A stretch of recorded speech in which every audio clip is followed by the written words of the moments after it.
Bonjour et bienvenue dans l'émission Force de vie, l'émission qui vous rend plus fort physiquement et mentalement. Je m'appelle Laurent Duchesne et je vous souhaite un bon voyage dans ce nouveau podcast.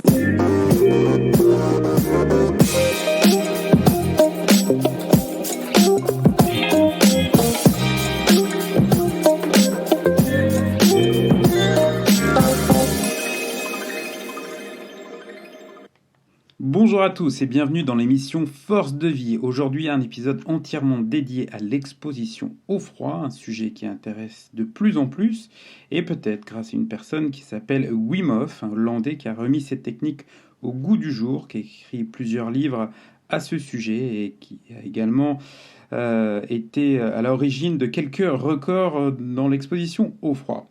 Alors, ça n'existe pas d'hier. Wim Hof, et tout à son honneur, a eu l'occasion de remettre cette technique au devant de la scène et de la faire connaître dans le monde entier. Mais néanmoins, quand on fait quelques recherches, on se rend compte que ça existe depuis très longtemps, et même en France, grâce d'ailleurs à un officier de marine qui s'appelait Georges Hébert, qui a écrit d'ailleurs pas mal de livres sur la préparation physique, puisque à l'époque, il était la personne en charge de la préparation physique, si on peut appeler ça comme ça, si à l'époque ça s'appelait comme ça, des officiers de marine et de tous les marins.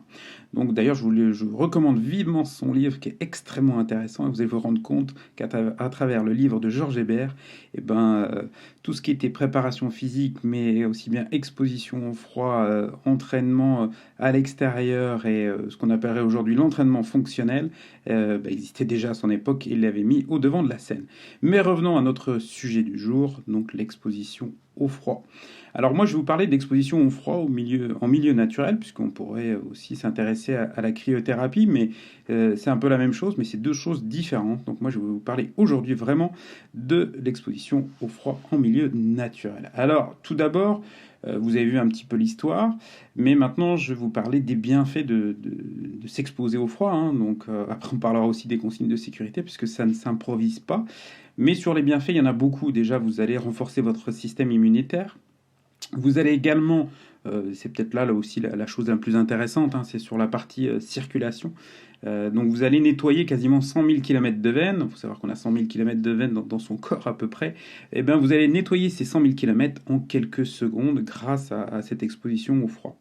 Alors comment ? C'est simple, c'est juste une vasoconstriction, c'est-à-dire que vos veines vont se rétrécir et quand vous allez ressortir de ce bain d'eau glacée, vos veines vont faire une vasodilatation et tout ça c'est égal à un petit coup de Karcher dans tout votre schéma veineux.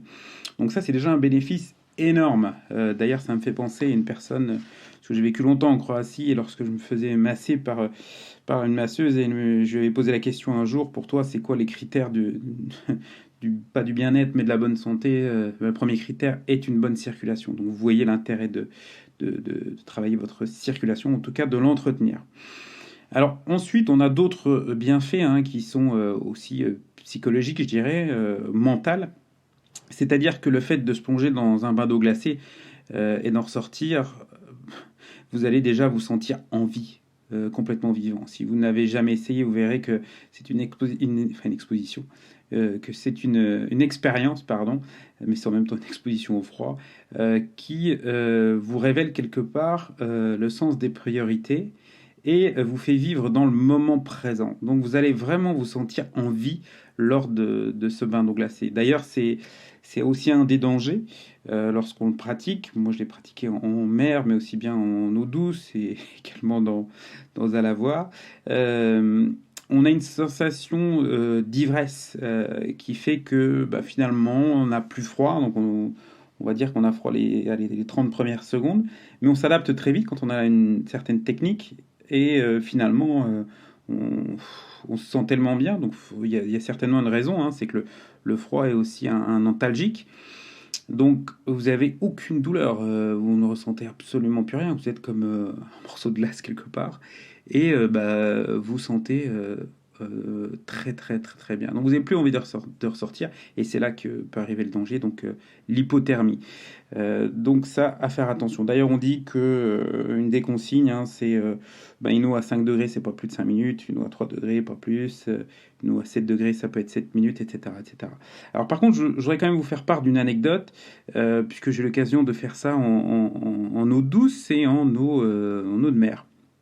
Eh bien, on pourrait croire qu'une eau de mer a une température qui reste une référence, hein, c'est-à-dire, admettons, 9 degrés, que 9 degrés, que ce soit sur une eau douce ou dans une eau de mer, c'est la même chose. Ben, en fait, même si notre indice de mesure est le même, ben, votre ressenti sera complètement différent. Pourquoi? Alors, je vais vous expliquer l'anecdote, hein. J'avais l'habitude de me baigner en eau gelée à 3-4 degrés. Donc, quand je suis allé à la mer à 9 degrés, je me suis dit aucun souci pour moi, Laurent. J'y suis allé assez tranquillement, assez serein et peut-être un peu trop. Et je suis sorti de l'eau après un bain d'une dizaine de minutes où j'ai eu vraiment du mal à me réchauffer. Alors, j'ai cherché le pourquoi. Et en fait, il y a une raison, c'est que le mouvement de l'eau de mer vous enlève des calories, chose que vous n'avez pas dans un lac traditionnel de montagne.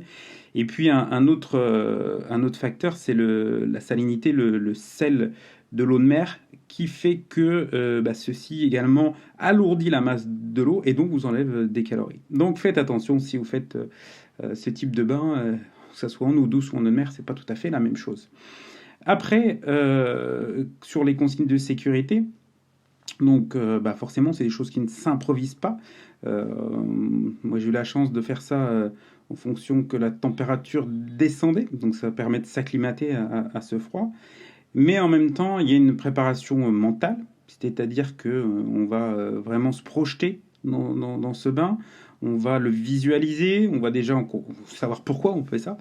Et moi, je savais que j'en connaissais les bienfaits, donc ça me permet de visualiser la raison pour laquelle je fais ça. Donc je pense qu'il faut surtout pas le faire dans la précipitation, dans le défi, c'est pas du tout le but et ça ne marcherait pas. En tout cas sur les bénéfices psychologiques. Mais par contre, bien visualiser les raisons de ce que vous allez faire et de visualiser ce bain d'eau glacée. Alors oui, je cherchais mes mots, mais je voulais vous dire une chose, c'est que lorsque vous allez dans ce bain d'eau glacée, finalement, imaginez plutôt du chaud que du froid. D'ailleurs, la sensation est un petit peu identique, hein. Il y a presque une sensation de brûlure quand l'eau est vraiment gelée. Donc finalement, vous allez prendre le chaud plus que le froid. Donc ça serait sur les consignes de sécurité. Ne le faites pas tout seul, essayez d'être accompagné et puis voyez s'il n'y a pas de contraintes avec éventuellement votre médecin. Et évidemment, c'est déconseillé aussi aux personnes enceintes et souvent aux personnes aussi un petit peu avec une immunité un petit peu fragile. Mais sinon, fortement recommandé pour toutes les personnes qui recherchent le dépassement de soi, les sportifs, sur la récupération. Après une séance, c'est extrêmement bénéfique. Donc tout ça a d'énormes bénéfices. En plus, comme je le dis souvent, c'est gratuit. Donc voilà, des bienfaits immédiats. On pourrait parler aussi de la graisse brune, mais ce ne sera pas le sujet du jour, que va activer ce bain d'eau glacée. Mais en tout cas, vous allez vous sentir en vie. Donc moi, je vous conseille fortement de démarrer cette pratique donc d'exposition au froid ou même d'ablution, hein. Donc on parlait de Georges Hébert au début dans son bouquin en 1909, il parlait d'ablution. Et puis un autre bienfait qui est l'aspect mental. Je discutais l'autre fois avec une personne qui fait exactement la même chose, et cette personne était un petit peu fragile et me disait, fragile en tout cas, manquait de confiance en soi, et me disait depuis que je fais ça, j'ai l'impression de faire, enfin c'est pas le cas puisqu'elle le faisait, elle me dit exactement, je fais quelque chose que très peu de gens peuvent faire. Et finalement, pour votre image de vous, pour votre confiance en vous, ça va effectivement vous renforcer. Et puis, je dirais que quand vous êtes dans un bain glacé, vous ne pensez plus au reste et vous vous concentrez sur ce moment de vie. Donc, plein de bénéfices. J'aimerais ajouter aussi sur la technique, puisque on a navigué là sur les bienfaits, l'histoire, la sécurité, mais sur la technique pour se plonger, c'est évidemment, hormis la visualisation et de connaître les bienfaits, c'est la respiration. Donc il y a un gros travail de respiration à faire avant d'aller prendre ce bain ou cette ablution. Et puis un travail de concentration énorme. Et à partir de là, je pense que beaucoup de gens sont capables de faire ça.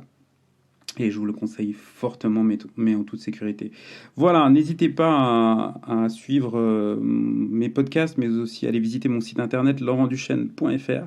J'organise un stage bientôt où on va travailler sur l'exposition au froid, mais aussi l'exposition au chaud. On va travailler sur le jeûne, sur les méthodes de respiration, le mouvement, le travail kettlebell et encore plein d'autres choses. Et cela en pleine nature. Voilà, je vous remercie pour votre écoute. N'hésitez pas à partager ce podcast et écouter les autres et aller visiter mon site internet laurentduchesne.fr. Merci, à très bientôt pour un nouveau podcast dans l'émission Force de vie dont l'objectif est de vous rendre plus fort physiquement et mentalement. Merci et à très bientôt. Bye, ciao ciao.